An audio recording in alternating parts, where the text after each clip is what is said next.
Fast-paced.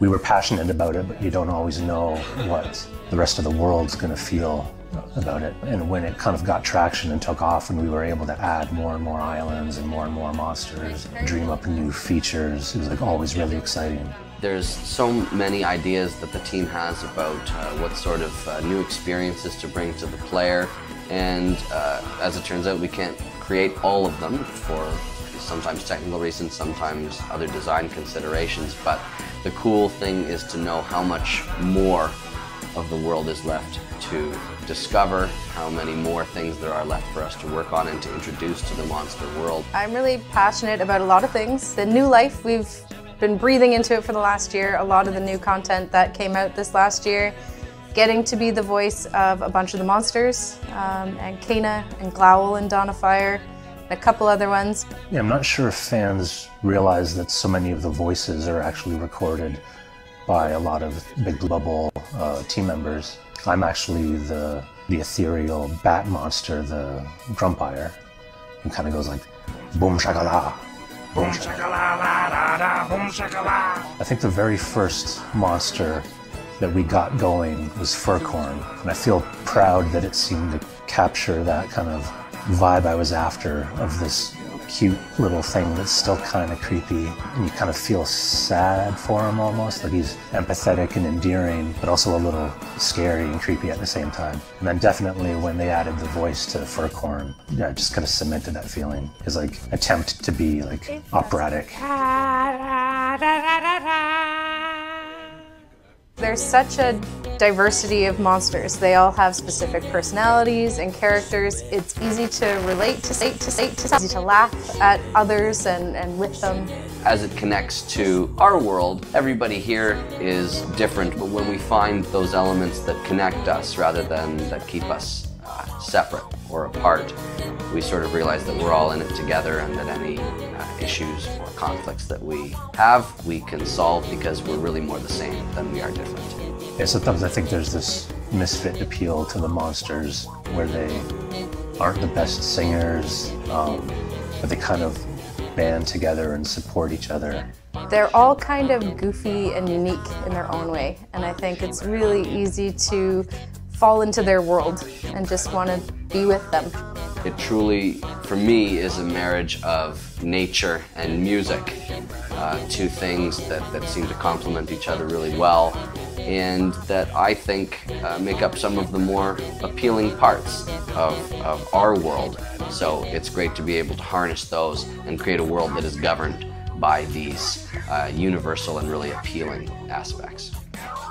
I definitely love seeing the fan artwork and Halloween costumes and music videos and things that fans have made. That was this almost a bucket list thing I never thought of before, but seeing creatures I'd created, inspiring kids to draw, it made me think of like the whole reason I'm an artist was my fandom for things like Masters of the Universe, Star Wars, Transformers.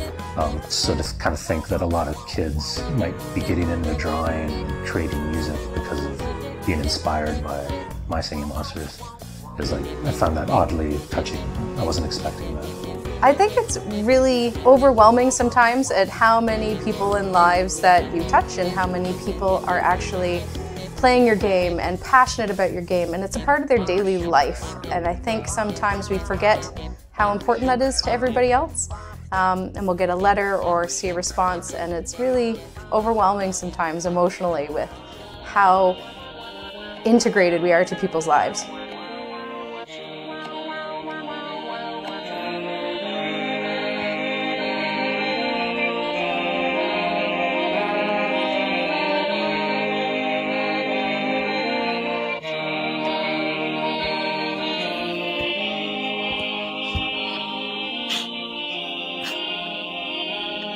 Beautiful, isn't it?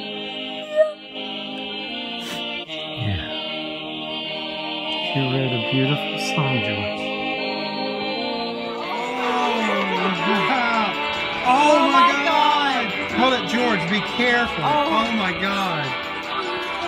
And their signs. It's especially exciting for us when we receive fan-created content that really shows their level of understanding of the personality of the monsters and the storylines and the relationships that exist between monsters. We're so excited by it, we're so invested in the creativity that's inspired in them, and it inspires us to try and match that level of creativity in some of the work that we create to share with the fans of My Singing Monsters. Things like the story of Sprinkles and the discovery of Celestial Island, passing through the monster world sky, and all of the characters who witness this monumental event in monster history. I would say that my favorite part about working on My Singing Monsters is the chance to continue chipping away at the lore, at the story of My Singing Monsters. When the game was first launched, we had some ideas about an overarching story, some sort of saga that connects the monster world to ours, but over the years we've had a chance to flesh that out and establish connections that we didn't think that we had before. So it's always fun to see that those two universes exist together. Oh, hey, Bill. Hey, Bill. Hey, Bill. Oh, hi, Bill.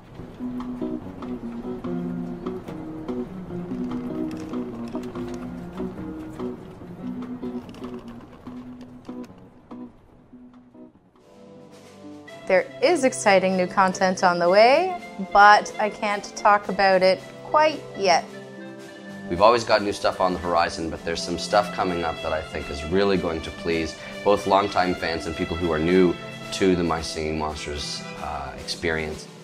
Probably not allowed to say too much, but I know of two pretty big things coming to My Singing Monsters and lots of little things. My Singing Monsters has been a journey for us here at Big Blue Bubble as much as it has for the players. You know, when we first put the game out, we were very proud of it, and we were very excited to see how people would react, but we had no idea that it would inspire as much devotion and interest all around the world. We're really grateful to everybody who has played the game over the years and who continue to stick with us and learn more about the monster world, and we're just so inspired to see your creativity ignited by the world of My Singing Monsters.